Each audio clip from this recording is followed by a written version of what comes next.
thought my marriage was stable. I was completely wrong. My name is Mark. I'm 34, and for years I genuinely believed I had a stable marriage. Not perfect. Not cinematic. Just normal. The kind of normal that doesn't make you question your life. Sarah, my wife, and I had been together almost 9 years, married for 6. We had a house. We had routines. We had shared responsibilities. We even had that quiet kind of comfort where you don't feel the need to impress each other anymore. You just exist together. At least, that's what I thought it was. Looking back now, I realize something important. Stability can sometimes just be silence between problems you refuse to notice. The first cracks were small enough to ignore. Sarah started reacting differently when I asked basic questions. Not always. Not immediately. But often enough that I started remembering it. "Why are you home so late?" Her response would be sharp. "Why are you timing me? Who are you texting? Seriously?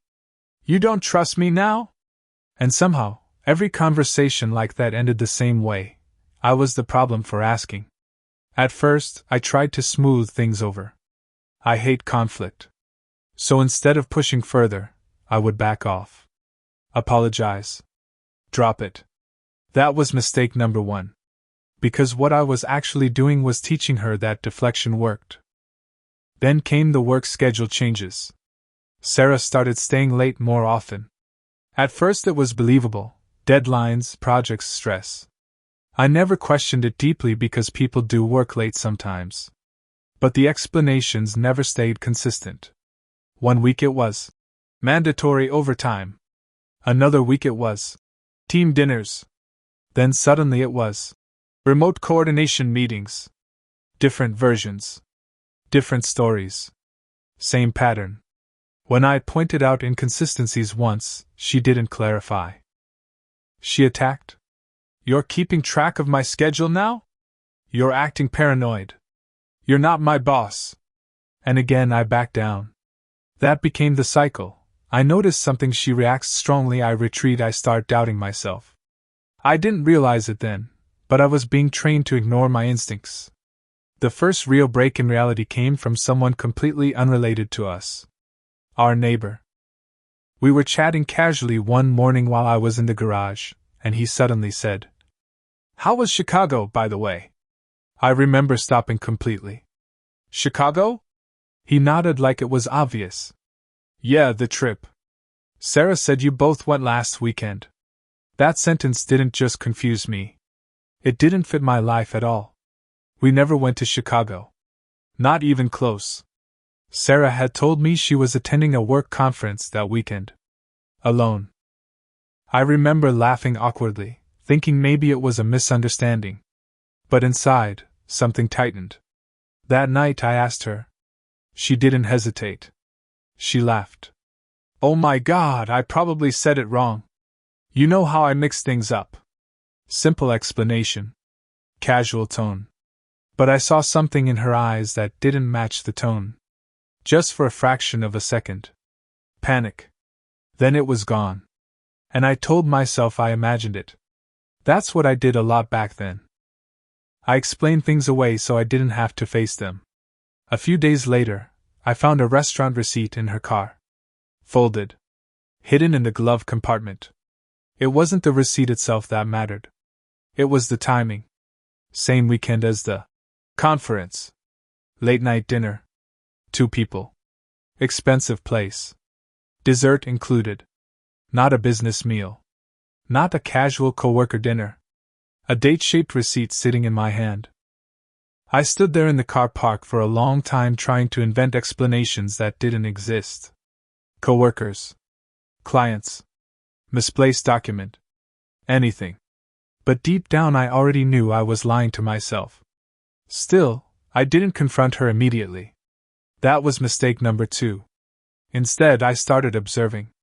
And once you start observing, you notice everything. Her phone was always face down or locked. She started taking it with her even to the bathroom.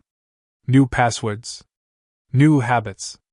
Private calls outside. A sudden focus on appearance. New clothes, new perfume, more attention to her body than I'd seen in years.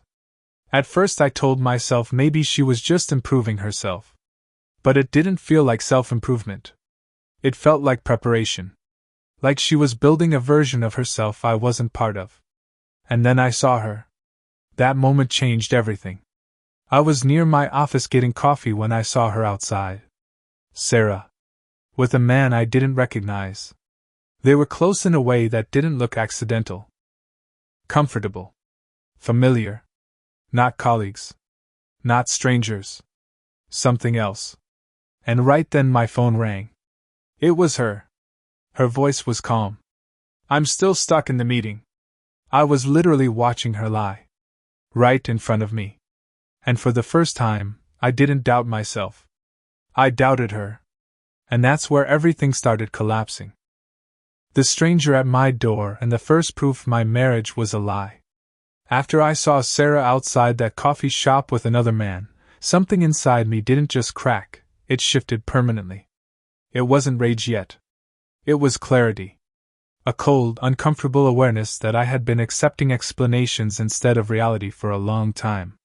I didn't confront her right away. I needed proof.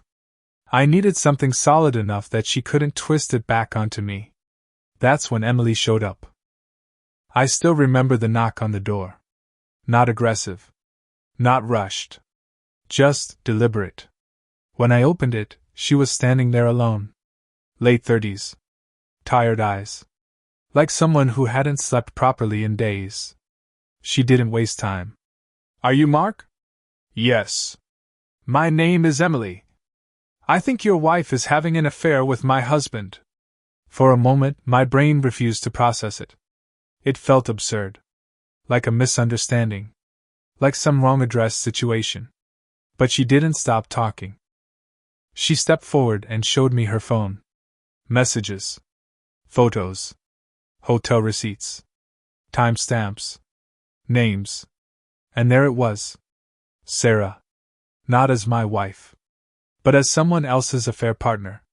And her husband, David, was the same man I had seen her with.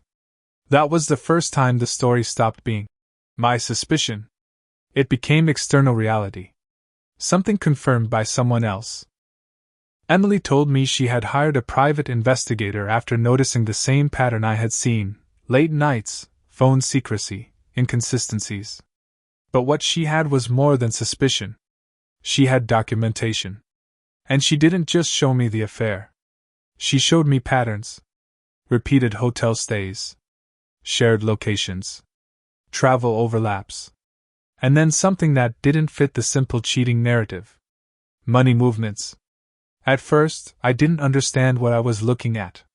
Bank screenshots. Transfer logs. Accounts I didn't recognize. At first it looked random.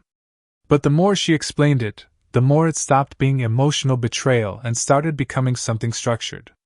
Coordinated. Intentional. Emily said something that stuck with me. This isn't just cheating. It looks like something organized. I didn't want to believe that. Because cheating is personal. But organization implies intent beyond emotion. That night I couldn't sleep. I started going through our joint finances. At first everything looked normal. Bills. Mortgage. Utilities. Then I saw small withdrawals. Not large enough to trigger alerts. But consistent. Hundreds here. Thousands there. Spread over time so it wouldn't stand out. At first I tried to rationalize it. Maybe expenses I missed. Maybe transfers I forgot. But the pattern kept repeating. Same timing as Sarah's late nights. Same timing as work trips. And that's when I realized something even more unsettling. This wasn't sudden. It had been happening slowly for years. The emotional betrayal and the financial pattern were not separate events. They were layered. The next discovery changed everything again. Emily showed me a hotel invoice. Same weekend Sarah was supposedly at a conference. Same weekend the neighbor thought I was in Chicago. Same weekend I stayed home alone. Sarah wasn't where she said she was. She was with David. For an entire weekend. And it wasn't an accident. It was planned. That was the moment I stopped thinking in terms of maybe and started thinking in terms of how far does this go? The money trail, the hidden account, and the first signs this was bigger than an affair. After Emily showed me the hotel invoice, something shifted in me permanently. It wasn't shock anymore. It was structure. I started treating everything like a pattern instead of a betrayal. Because betrayal is emotional. But patterns mean systems. And systems mean intent. That night, I went through our finances again, but differently this time. Not as a husband trying to understand his wife. As someone trying to map movement. And I found it. Small withdrawals at first. Then consistent transfers. Then recurring destinations I didn't recognize. It wasn't random spending. It was organized flow. Money going out in controlled amounts so it wouldn't trigger suspicion. I kept digging. And then I found something I wasn't supposed to find at all. A separate account. Not listed on any shared documents. Not mentioned anywhere. But tied indirectly to Sarah's information. When I accessed what I could, I realized something worse. The account wasn't new. It had been active for years. Years of quiet movement. Years of financial separation inside what I thought was a shared life. And then the most disturbing part. Some of the funds originated from our joint savings. Money we were building for future plans.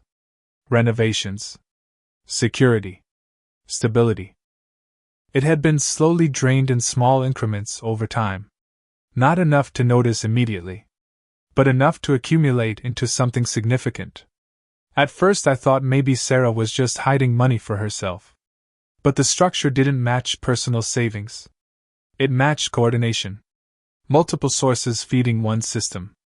And then I saw names. David. Repeated again and again in transaction metadata. And sometimes other names I didn't recognize. But one thing became clear.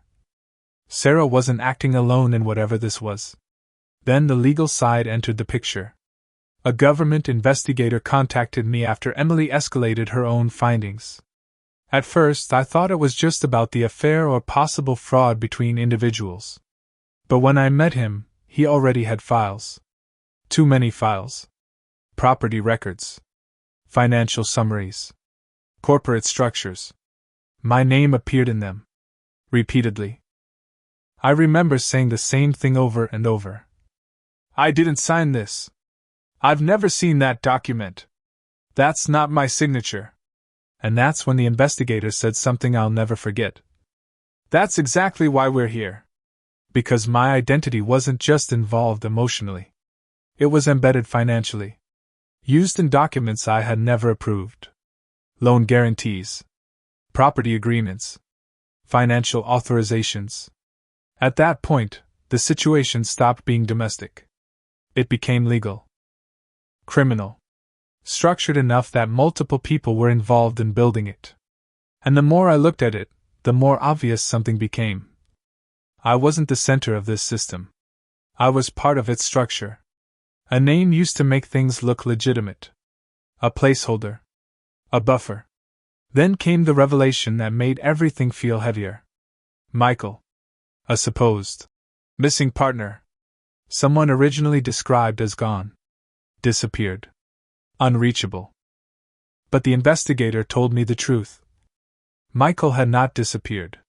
He had been working with authorities for months. Quietly gathering evidence. Building an archive. Recording everything. Emails. Audio. Contracts. Conversations. All of it. And that archive was what started pulling everything together.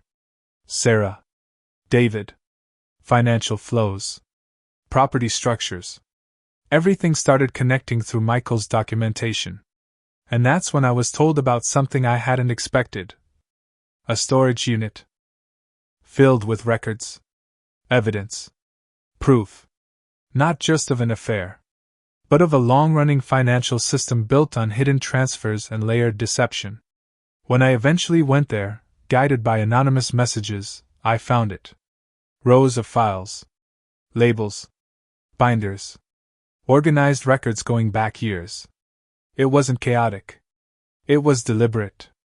Someone had documented everything. Meticulously. And inside that storage unit was a flash drive. That was when everything escalated. Because once I plugged it in, I wasn't just reading summaries anymore. I was hearing people speak. Meetings. Arguments. Discussions about money, risk, exposure. Sarah's voice was there. David's voice was there. And others. Real conversations. Not interpretations. Evidence. And suddenly the entire story changed shape again. This wasn't just an affair layered over financial secrecy. It was financial secrecy that eventually became personal. The relationship had grown inside something already unstable. And I was only seeing the collapse at the end, not the structure that caused it. That's when I understood the worst part so far. This had been building long before I ever noticed anything wrong. The family connection, the final collapse, and the truth behind the system. By the time I left the storage unit, I stopped thinking of this as my marriage falling apart. That version of events was too small now. Too personal. Too simple. What I had in my hands, digitally and physically, was something structured over years. A system built slowly enough that nobody questioned it while it formed. And I was somewhere inside it. Not as a participant, but as a component. That realization followed me all the way to the investigator's office the next morning. When I walked in, the atmosphere was different. He wasn't surprised to see me. That bothered me immediately. Because it meant I was no longer just reacting to the investigation. I was inside it. He slid a folder across the table. "Before we continue," he said, "we need to talk about your family." That sentence alone made my stomach tighten. Because I already knew where this was going. Sarah's father. Richard. My father-in-law. At first, I resisted the idea. It didn't fit the man I knew. He was quiet. Ordinary. Familiar in the way older relatives are, predictable, stable, unthreatening. But the documents didn't care about my perception. They showed something else entirely. His name appeared in financial structures spanning years. Not occasionally. Not indirectly. Repeatedly. And systematically. Property entities. Holding structures. Transfer pathways. Legal frameworks that allowed money to move without obvious detection. The investigator didn't accuse him outright. He didn't need to. He simply laid out the connections. And the pattern spoke for itself. Richard wasn't a bystander. He wasn't unaware. He was part of the architecture. Maybe not the emotional center. But definitely part of the structure that allowed everything else to exist. That was the moment I started losing my mental image of my normal family entirely. Because if Richard was involved, then this didn't start with Sarah or David. It started earlier. Years earlier. Possibly before I was even part of the equation. Then the investigator played a recording. And everything collapsed again. It was a meeting. Multiple voices. David, Sarah, and Richard. Discussing financial exposure. Risk management. What to do if authorities began investigating. The language was calm. Businesslike. Detached. Then Richard said something that made my skin go cold. "If it falls apart, we already have a buffer." The investigator paused the recording. Looked at me. And asked, "Do you know who he meant?" I already knew. I just didn't want to say it out loud. Me. My name had been used in documents for years as that buffer. A layer of insulation. A fallback identity in case everything else collapsed. Not because I was important. But because I was stable. Predictable. Uninvolved enough to be trusted as a placeholder. It wasn't personal in their eyes. It was structural. That was worse. Because it meant the entire system had been built with the assumption that I wouldn't notice. That I wouldn't question. That I would stay exactly where I was. Then came the part that broke the remaining illusion I had about Sarah. The investigator showed me a timeline. Not of cheating. But of involvement. Sarah hadn't entered this system at the end. She had been near it from the beginning. At first indirectly. Then gradually more involved. Meetings. Documents. Decisions.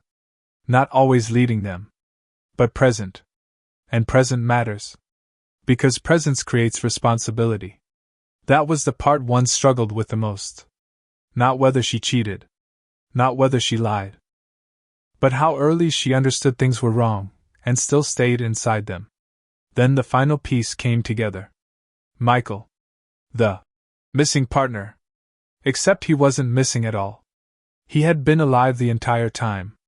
Working with authorities. Building what the investigator called an archive of continuity. Not just evidence. But structure. Proof that connected every layer of the system.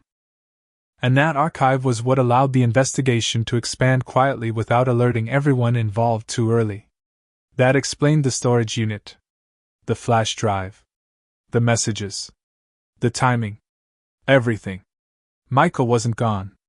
He was the reason the entire system was now collapsing. Then I got the call that ended whatever hope I had left of separating personal betrayal from structural collapse. Sarah was being questioned again. David had been located. Richard's involvement was now fully under review. And my name, my forged signatures, had triggered additional legal exposure I hadn't even known existed. I asked the investigator the only question left. What happens to me now? He paused. Then said, That depends on whether you were a victim or a used identity. That sentence stayed with me longer than anything else in this entire situation. Because for the first time, I realized the hardest part wasn't what Sarah had done. Or what David had done. Or even what her father had done. It was understanding that my entire life had been close enough to this system that I could be mistaken for part of it. And now I had to prove I wasn't. Even to people trying to help me. That was the moment everything stopped being about betrayal. And started being about survival. The final confession, the fallout, and what was left of my life. By the time everything reached its final stage, I stopped expecting clean answers. Nothing about this story had been clean from the beginning. Not the marriage. Not the money. Not the people involved. So when Sarah asked to speak to me one last time, I didn't go in hoping for closure. I went in expecting damage control. She was already in a supervised meeting room when I arrived. No makeup. No performance. No defensive tone. Just exhaustion. Real exhaustion. The kind that doesn't come from lack of sleep, it comes from collapse. For a long time neither of us spoke. Then she finally said, I'm not going to defend myself anymore. That was new. Because Sarah had always defended herself. Even when she was wrong. Especially when she was wrong. But now there was nothing left to protect. She admitted something I hadn't heard clearly before. The system didn't start as fraud. It started as opportunity. Small property deals. Shared investments. Informal agreements that felt harmless at the time. David brought structure. Richard brought legitimacy. Sarah brought access.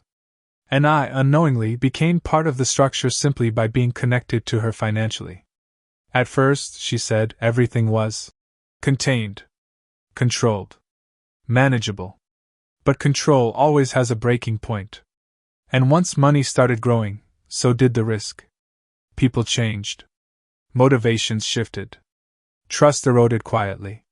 Then came the decisions that couldn't be undone. Documents were altered. Signatures were replicated. Accounts were created and merged in ways that blurred ownership. And somewhere in that process, I stopped being a husband in their system. I became a safeguard. A fallback identity. A name that could absorb liability if everything collapsed. She didn't say it proudly. She said it like someone describing something they no longer recognized as their own actions. Then came the part one wasn't prepared for. The affair. According to her, it wasn't the beginning of anything. It was the escape from it. A way to feel something outside the structure they had built. A way to separate emotion from financial pressure. But it didn't separate anything. It complicated everything. Because once emotion entered the system, decisions stopped being rational. She admitted she stopped thinking in terms of right and wrong, and started thinking in terms of survival. Then she looked at me and said something I'll never forget. I didn't stop loving you because I stopped caring. I stopped because I couldn't carry both lives at the same time. That didn't excuse anything. But it explained something I had been struggling with for a long time. How someone can live a double life without ever fully acknowledging it. Then she told me about David's current situation. He had been taken into custody in another state. Not dramatically. Not publicly. Quietly. Like most of this case had unfolded. Richard was under investigation for long-term financial structuring. And multiple companies tied to them were now under federal review. Michael's role was confirmed in full. He had been cooperating for months, building the archive not out of revenge, but out of fear that the system would collapse without documentation. He didn't want chaos. He wanted control over how it ended. Then I asked the only question I still cared about. Why me? Sarah looked down for a long time, then answered honestly. Because you were the least involved person we trusted the most. That sentence hurt more than I expected. Not because it was cruel. Because it was logical. And logic removes comfort. It means I wasn't targeted because I was hated. I was selected because I was stable. Predictable. Outside the core. Perfect for structure. Not emotion. After that meeting, things moved quickly. Legal processes unfolded across multiple fronts. Documents were verified. Signatures were analyzed. Financial flows were traced. The system they had built didn't collapse in one moment. It unraveled. Slowly. Methodically. Like pulling threads from a fabric that had been woven too tightly for too long. David's outcome was sealed first. Then others followed. Richard's involvement fractured what remained of his reputation and business structure. Sarah cooperated in exchange for reduced exposure, though I never saw the full details of her legal resolution. And I stopped trying to. At some point, knowing everything stopped helping. Then came the divorce. It wasn't dramatic. It wasn't emotional. It was procedural. That surprised me the most. After everything we had been through, the end of it was paperwork. Just paperwork. Like undoing a system that had once felt like a life. When it was over, I expected to feel relief. Instead, I felt absence. Not sadness. Not anger. Absence. Because the life I thought I had wasn't just ending. It had been reclassified. Reinterpreted. Rewritten. And I had to accept that my memories now belonged to something I could no longer fully trust. Months passed. Then more. Slowly, life started shrinking into something manageable again. Smaller social circle. Quieter routines. Fewer assumptions. And eventually, something unexpected happened. I started trusting my own judgment again. Not blindly. Not emotionally. But carefully. Intentionally. I learned to notice patterns without panicking. To question without spiraling. To observe without assuming the worst. And most importantly, I learned that doubt isn't always the enemy. Sometimes it's information. Today, I don't think about Sarah every day anymore. But when I do, it's not with anger. It's with distance. Because the truth is, what happened didn't just end a marriage. It ended an illusion. And once you've seen how easily an illusion can hold your entire life together, you never look at certainty the same way again. That's what I walked away with. Not closure. Not justice. Clarity. And sometimes, that's the only ending you actually get.